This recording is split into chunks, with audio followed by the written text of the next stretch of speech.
turakwitabye karame Nyagasani, twitabira ingoma y'urukundo ku izina ry'Imana Data na Mwana na Mutagatifu, amen.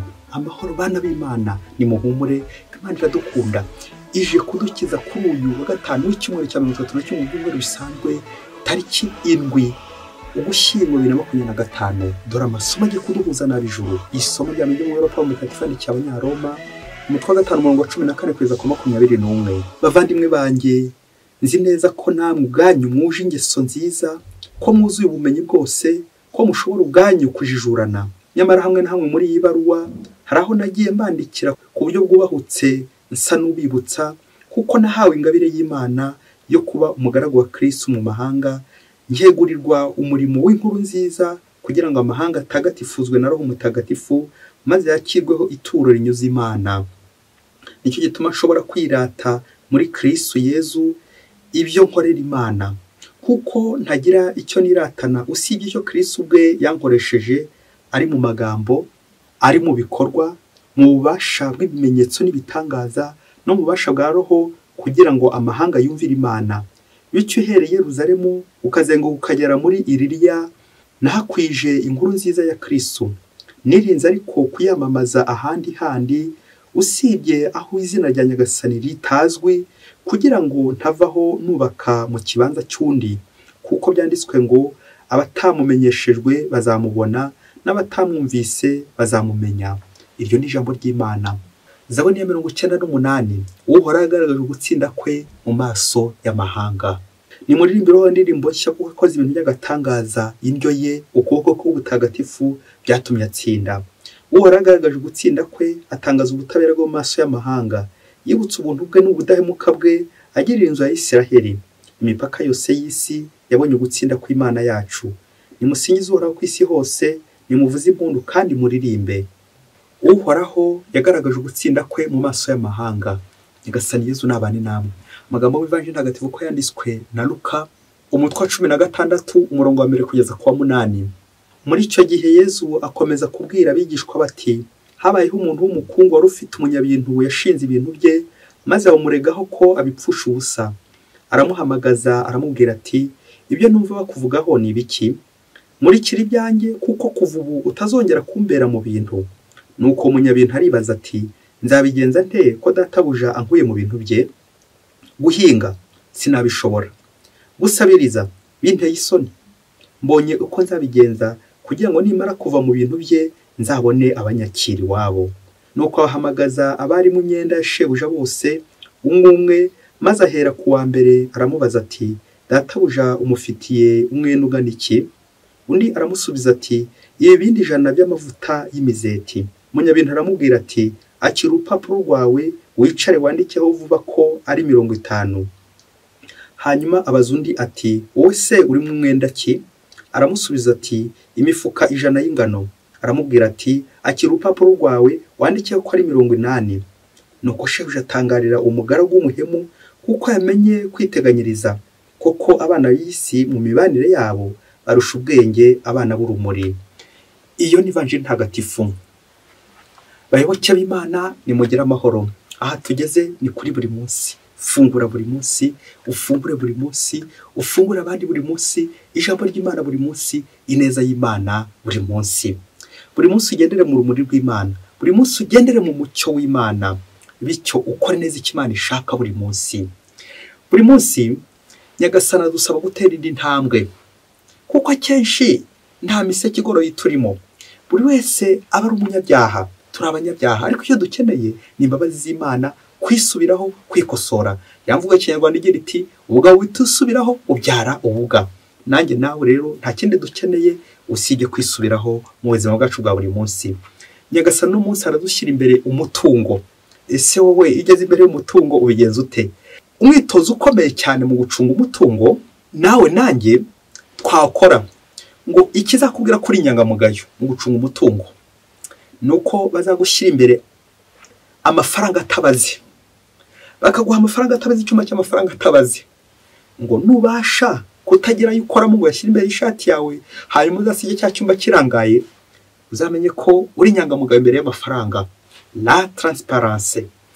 Niyo mpamvu rero Nyagasani no munsi atubuza kugira uburyarya, imbere y'ibintu ducunga mu ngingo remezo tujye kuzirikanaho ijambo ryitwa ubucakura.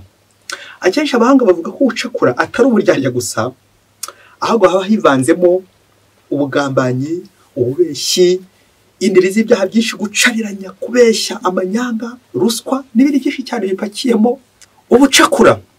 Akenshi tuzakunda kubona ngo inyamaswa z'incakura ziba zifite amayeri yo kurumana, kuryana. Ubundi ubucakura bakunze kubushyira ku nyamaswa. Nawe rero niba uri umuntu, Nyagasani arifuza gukubuza ubucakura mu byo ucunga.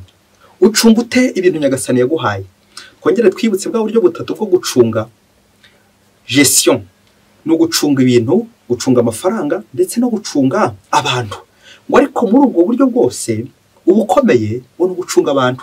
Ngo ashobora gucunga abantu neza, buriya n'ibintu urabicunga bigakunda n'amafaranga ukayacunga neza. Hato atabariyo azagutwara, hato atabari abantu bazagutwara. Gucunga neza ibintu, gucunga neza abantu, gucunga neza amafaranga byerekeza ku buntu bw'Imana maze ukabaho neza. Ibintu ntago ari gusa ibintu bigaragarira amaso, ahubwo ni za mpano nanone dufite Nyagasani yaduhaye. Ese ushobora kuzicunga neza zikagirira akamaro kiliziya y'isi yose, zikakugira akamaro n'abagenzi bawe. Ucunga neza izo mpano. Umwe afite impano iyi n'iyi, ariko Pawulo Mutagatifu mu isomo ry'ibaruwa yandikiye Abanyakorinto umutwe wa 13 hatubwira nyine ko dufite impano nyinshi. Ariko nubwo ufite impano nyinshi, niba nta rukundo ruri hagati, zero. Bidusaba rero ubumwe, urukundo kugira ngo tuzabigereho. Ibintu byose uzacunga nta rukundo rurimo, n'ubundi bizarangira bishize. Ibintu uzacunga umutima utarimo urukundo, n'ubundi bizarangira bigize gute? Bishize. Niyo mpamvu nawe uno munsi usabwa kugira ngo ugire gute? Ucungane urukundo ibintu byose ukora. Nabyo Mutagatifu Agustin yavuze ati aime et fais ce que tu voudras.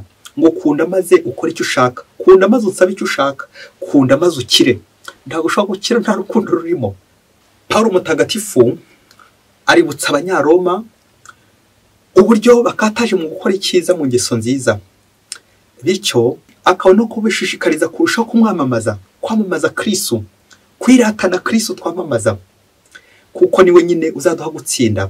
Ni nane rero mu Bibiliya no munsi ati uharagarira gutsinda kwe mu maso y'amahanga. Amen. Tuzatsinda ryari? Tuzatsinda igihe twirinze ubucabiranya, igihe twirinze ubucakura. Niho ivanjiri tuganisha no munsi. Kwirinda ubucakura mu gucunga byo Nyagasani yaduhaye, ari ibintu bigaragarira amaso ndetse n'ibindi bitagaragara. Bwa buzima bwa roho tugomba gucunga cyane ubuzima bw'imbere, ubuzima bwa roho. Kuko akenshi mu bintu bijya bitubaho, akenshi ducunga ibintu by'inyuma, aho badatabuje bafite amaso bashobora gutubona bakadukontora bigakunda, ariko gucunga imbere hari igihe bishobora gutugora. Ni kangahe ubonye umuntu uyobora ibigo bikomeye cyane, ariko urugo rwe rwaramunaniye. Uko urwo rugo rukunanira, nanone bishushanya uburyo twigaragaza igihe ducunga ibintu, abantu bakadukomera amashyi, abantu bakadushima, ariko ubuzima bwa roho nta kigenda. Ubuzima bwacu bwa roho tudashobora gusabana n'Imana, twereka abantu ibintu by'inyuma, ariko imbere nta kintu. Nubwo buryarya, nibwo bucakura Nyagasani atubuza. Igihe duciriye n'umugani w'umunyabintu w'umuhemu, umunyabintu uri gucabiranya, ufite amacenga, uri gucenga shebuja, ariko amaherezo shebuja akazabitahura, akazabimenya. Niza mvugo zigira ziti uyu ugambana finalite birangira nawe ugambaniwe. Iyo wiba birangira nawe bakwibye, iyo ubeshya birangira nawe wibeshye, iyo uhemuka birangira nawe nyine uhemukiwe. Ngewe yandyajya ihimwe n'indyambirizi, buri gihe ugahora wumva ko ufite ubwenge, uri gucabiranya, ariko n'ubundi bizarangira ari zero. Ibintu byose uzafata bitari byawe bizarangira bibaye zero, bizarangira bihindutse ubusa. Yaba twabimenyaga twagasubije iby'abandi, yaba twabimenyaga twakirinze ubucakura, ubugegera, uburyarya, tukagenda mu murongo w'Imana, la transparence, urumuri nyine, abana b'urumuri, abana b'Imana. Yesu asoje aturarikira koko, iyaba natwe twibwiraga twebwe abakristo ko turi abakristo, yaba twakoreshaga ayo mayeri tugana Imana. Kuko kenshi dukunze gukoresha amayeri tujya mu mitego ya sekibi, ariko yaba ayo mayeri twayakoreshaga dushakashaka Imana, amayeri yo gusenga, uburyo bwo gusenga, uburyo bwo kubanira abandi neza, uburyo bwo kwitwara neza, uburyo bwo gucunga ibintu mu mucyo, urumuri, la transparence. Buri bintu byose uvuga uti harya harimo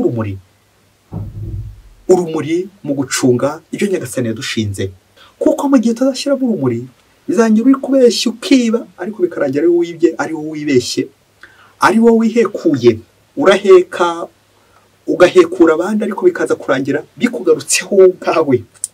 Twirinde rero kwihemukira kugira ngo Nyagasani udushinze ibyo byose natwe ejo n'ejo bundi tutazatubona agatubona nabi, tugaherera mu nteko abahemu n'abaneguranye. Ngo umunsi umwe hirya kure cyane muri Afurika, ngo umubyeyi yagiye gusaba akazi mu ruganda, nuko shebuja akomeza kureba uwo mubyeyi, aramusuzuma abona ko akwiye kubera umunyangamugayo yari afite. Nuko shebuja afata icyemezo cy'uko ari we agiye gushinga sitoke mu bandi bakozi bose yabonaga aho ngaho. Nuko agira cya amuha urufunguzo rwo hari ibiryo.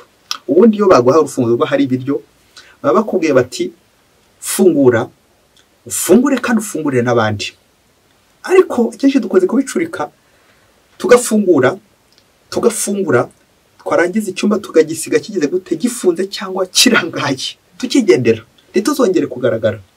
Rero inkuru y'umwana isubira inyuma, wa patron abamuhaye urufunguzo rwo hari ibiryo, ati wowe uzajya ucuye ino sitoke, bityo uzajya dufasha ko kubicunga kugira ngo birambe, bidufashe kubaho, bifashe n'abari mu ruganda kubaho neza.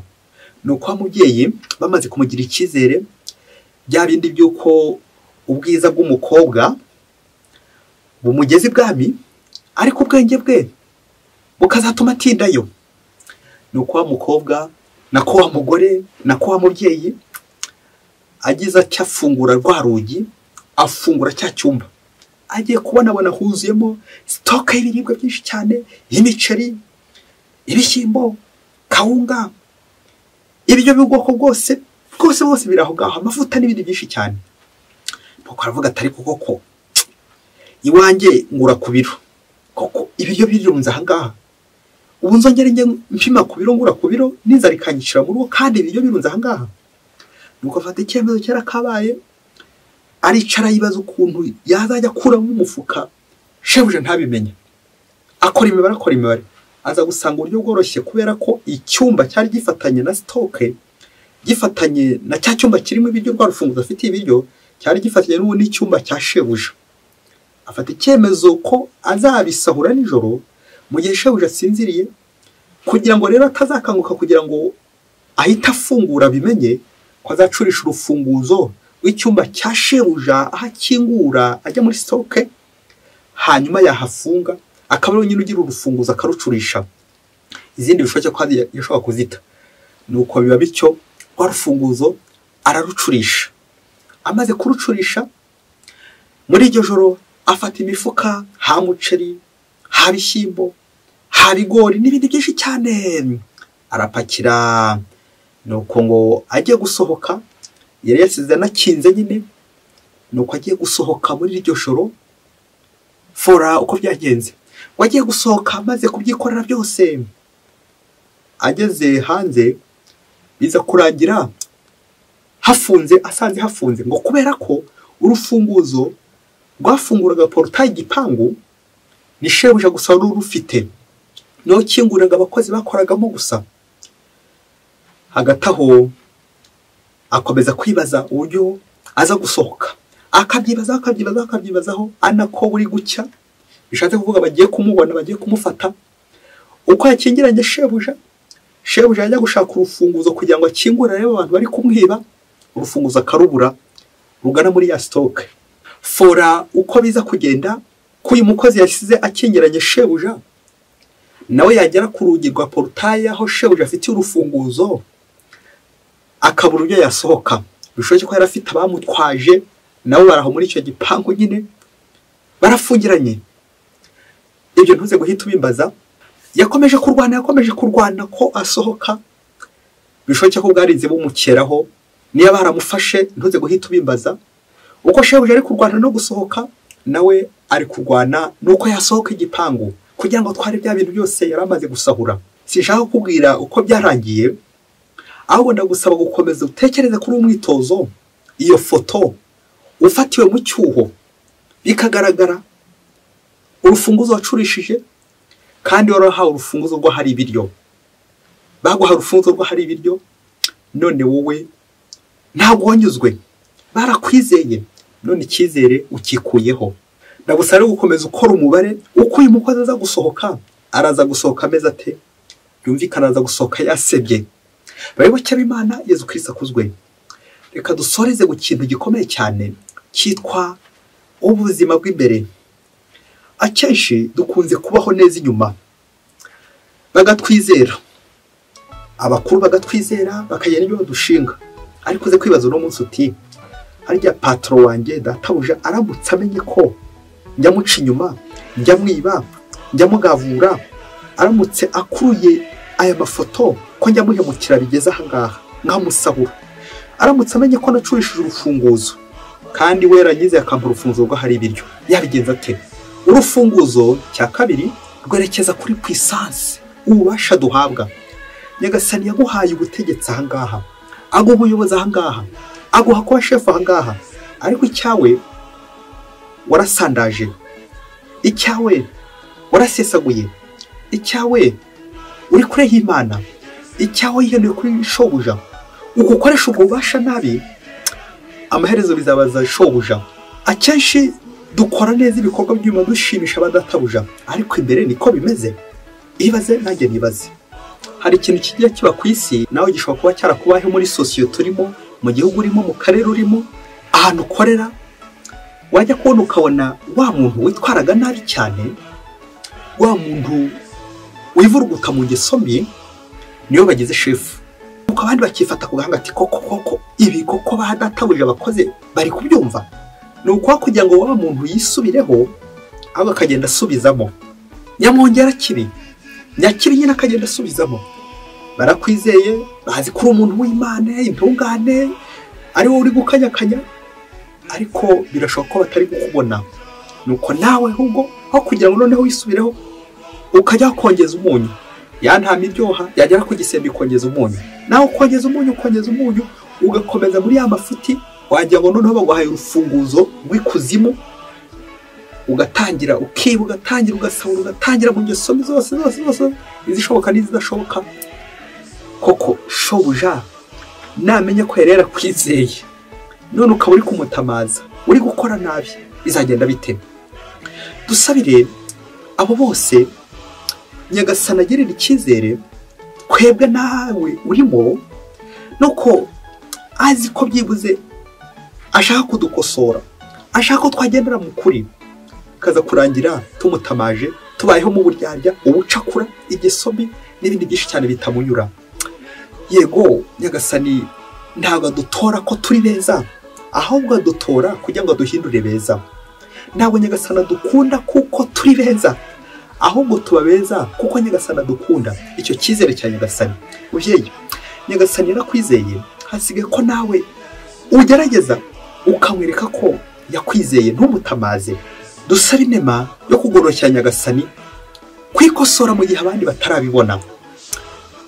Tuze gusoza umwitozo tureba, akenshi uzasanga dufungiye mu bipangu natwe twaranze gusohoka. Ntushobora nyine gusohoka kubera ko hari ibintu uhishe utarashaka kurekura, hari ingeso mbi nyinshi z'umwijima ukiri gukora imbere nubwo hari abatari kukubona. Ibyo byose rero bizarangira wifungiye mu gipangu udashobora gusohoka, bizarangira rwa rufunguzo uyobewe naho ruri, kuko databuja nyine ntabwo ushobora gusohoka utarasubiza bya bindi by'abandi, utarigorora. Ngo kuko abenshi tudatera imbere, navuga gutera imbere mu busabanyiramana, ushobora gutera imbere mu bukire bwa hano ku isi, ingeso mbi n'ibindi, ariko mu busabanyiramana utari gutera intambwe, waragumye muri icyo gipangu kwifungira kubera iki? Ya makosa yawe udashaka kurekura, ya ngeso mbi udashaka kurekura.